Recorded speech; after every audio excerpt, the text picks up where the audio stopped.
friends बरायबाय बड' जब enough' official YouTube चेनेलाव दा आसा खालामो नोंथांमोना बयबो मोजां दङ दा फाइनालि एडिआरइ एफएम लेटारखौ मैया फोजोबबाय बेनो जाबाय ग्रेड 3 आरो ग्रेड 4 खौ लानानै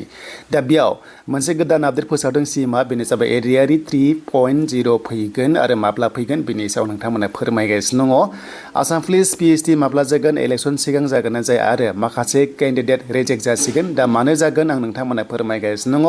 10 फेब्रुआरि आरोबाव मोनसे मोजां आपडेट फोसावदों बिनि थाखाय जों नायगोन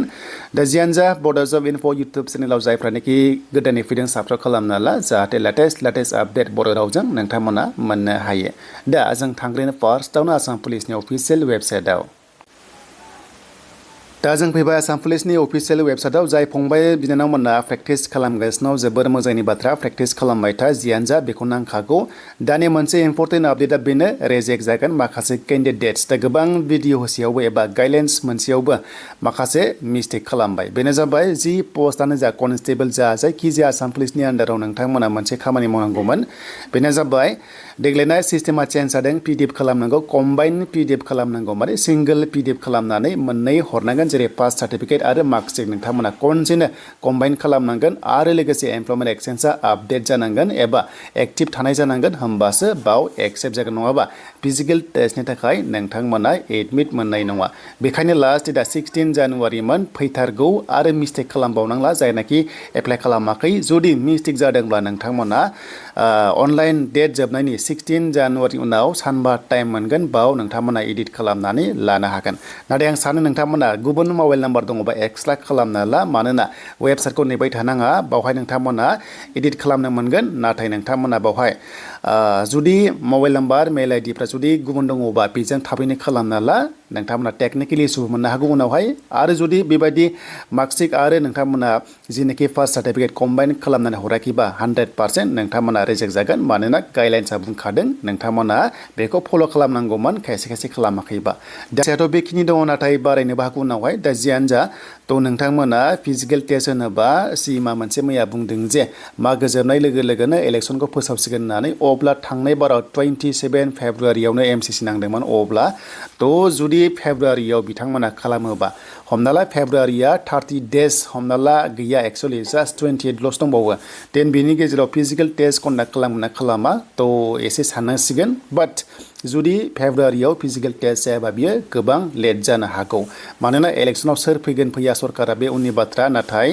थ' बेखायनो फिजिकेल टेस्टखौ किजानि बिथांमोना लायाबो जानो हागौ अके बाट डिमटिभेट दाजा प्रेक्टिसा नोंथांमोना थाबाय था जिखुनु जाया प्रेक्टिसखौ नांगोन दा जियानो जा जों बेखौ मोनथिबाय दानिया जों थांसै गुबुन आपडेटआव बेनो जाबाय एडिआरइ लेभेलाव अके थ' दायो जों फैबाय एडिआरइनि अफिसियेल वेबसाइटआव आरो फैनाय लोगो लोगो मोजां बाथ्राया बेनो आसामाव एडिआरइ साख्रि होबाय 3.0 आरोबाव फैगोन ना फैला दा बेखौ गोबां सोंगासिनो कमेन्ट्सआवबो आरो लोगोसे ससियेल मिडियायावबो गोबांथार कमेन्ट्स खालामगासिनो दङ दा नायदो नै आसामाव गासै साख्रि होनाया 1,60,000 बारा थांबाय होनजायो बेनो जाबाय एडिआरइखौ लानानै आसाम पुलिसखौ लानानै बा गुबुन मेडिकेलखौ लानानै आरो दा बेनिफ्राय एडिआरइनि जेनाखि एफएम लेटारा डिपार्टमेन्टेल वाइसआव होदों गाव गाबागाव डाउनलड खालामना लानांगौ बेखौ जों मोनथिबाय दानिया बाथ्रा जाबाय इलेक्सननि सिगां एप्लाइ जागोन ना जाया एबा साख्रि जागोन ना जाया दा बेखौनो मैया ससियेल मिडियायाव एबा मिडियाफ्रा सोंदोंमोन जे सिएमनाव जे एडिआरइ 3.0आ फैगोन ना फैया होननानै स' बिथाङा रिप्लाइखौ होदों एडिआरइ 3.0आ फैगोन नाथाय मोनसे कन्डिसन होनना बुंदों बेनो जाबाय नै मागो जाखांनाय लोगो लोगोनो आसाम बिधान सभा इलेक्सननि डेट फैसिगोन होननानै बुंदों थांनाय बाराव बुंदों जे थांनाय बाराव 27 फेब्रुआरियावनो एमसिसि नांदों बेखायनो देग्लायबो बे टाइपनि लेभेलावनो नांनो हागौ आरो बिथाङा बुंबाय जे एडिआरइ 3.0 फैगोन नाथाय इलेक्सन उनावसो जागोन होनना बुंदों साख्रिखौ बाथ्राया नंगौ इलेक्सन उनावसो साख्रिया जागोन मानोना लं प्रसेस नाथाय बेसो साननांगौआ जे एप्लाइ डेटआ माब्ला जागोन स' एप्लाइ डेटखौ बिथाङा खोन्थायाखै बाट साडेनलि फेब्रुआरिनि दानावबो फैनो हागौ जियानो जा नाथाय थ' जोंनि नुनायाव ओरैबायदि जायो एक्सपिरियेन्स हिसाबै एडिआरइआ मैयासो माने एफएम लेटारखौ रानदों आरो 15 डेजनि गेजेराव जयनिं जानांगौ आरो जयनिं जाखांनानै गोबांथार माखासे हिसाब थायो जे बबे डिपार्टमेन्टआव साबैसे जयनिं जाखो जायाखै बेखौ हिसाब लानानै आरो बबे डिपार्टमेन्टआव पस्टआ लांदां दं बेखौ हिसाब लानानै डिपार्टमेन्टआ खामानि मावनायाव टाइम लायो स' अब्ला जों मिन्थिगौ जे एमसिसि नांबाथ' साख्रि होनो हाया बा अफिसियेल नटिफिकेसन होनो हाया दा बेखायनो आंनि एनालाइज खालामनायाव एसे किजानि लेटबो जानो हासिगौ बेनो जाबाय इलेक्सन उनावसो एप्लाइआ जानो हागौ मानोना सरकारा सोर थायो थायो बे उननि बाथ्रा नाथाय बेखायनो कि जानि बिथांमोना इलेक्सन उनावसो माने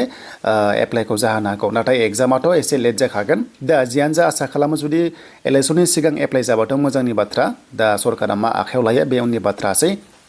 दाना फैबाय नोंथांमोननि माखासे डिटेल्सआ बेनो जाबाय बिथाङा बुंदों 10 फेब्रुवारि स' 10 फेब्रुवारिखौ बिथाङा बुंदों जे 10 फेब्रुवारियाव गासैबो साख्रिखौ होजोबनांगौ माने बेनि सिगांनो कमप्लिट खालामनांगौ जि पेन्डिं दंमोन DW जा GTPGD जा बा गुबुन गुबुन पस्ट जा बेनो जाबाय आसामनि साख्रिखौ बुंदों 10 फेब्रुवारियाव दा बे इंगितआ ओरैबायदि जाफैगोन BTC-आवबो जे BTC-आवबो साख्रिखौ थाबैनो होनांगोन जिनेखि होनो गोनां दङ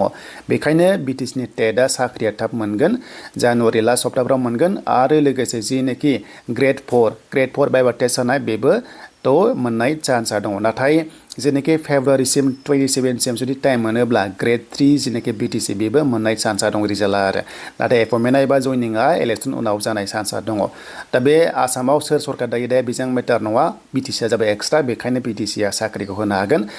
जुदि आसामनि सरकारा चेन्ज जाबाबो आरो दा बेखिनि नोंथांमोना बुजिबाय दा बेनोमोन नोंथांमोननि थाखाय आपडेटआ 10 फेब्रुवारि सिगां माखासे थाबोनाय साख्रिफ्रा मोनगोन आसाम स्टेटआ नाथाय BTC-आबो टेट आरो ग्रेड 4आ मोननाय चान्सआ एकदम दंखायो नाथाय ग्रेड 3आसो मा जागोन बे समजों लोगोसे मोनथिसिगोन दा बेनो नोंथांमोना बुजिबाय क्लियार जाबाय ADRE फैगोन नाथाय इलेक्सन उनावसो जानाय चान्सआ दंसै